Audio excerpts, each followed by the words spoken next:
Ikaze kuri YouTube channel yacu nanone.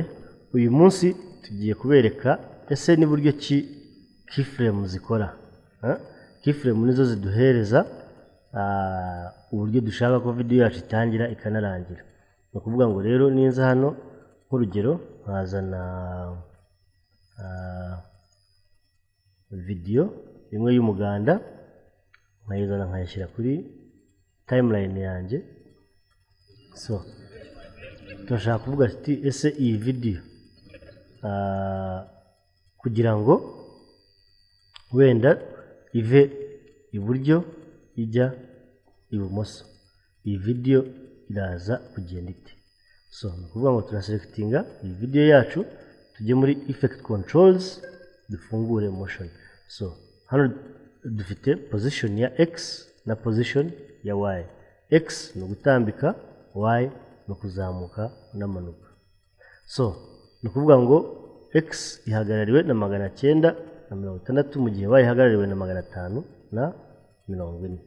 So iyi button iri hano cyangwa akabuto kari aha ngaha niko kadufasha gukora animation yo kuvuga ngo video irava uruhande rumwe ijya ku rundi.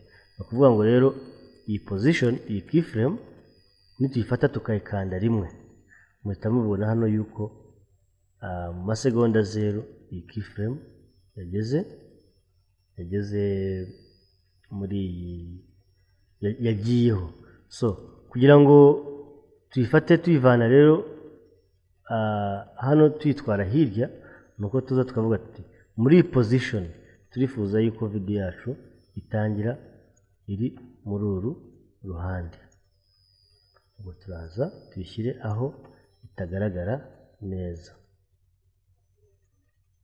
Nitumara kugeza muri uru ruhande tuzo tuvuge ngo mu masegonda ageze nko ku 10 turifuza yuko ya video yacu iba yaje ikajyamo hano hagati, cyangwa se wenda dushobora no kuyigiza hirya ku buryo itagaragara.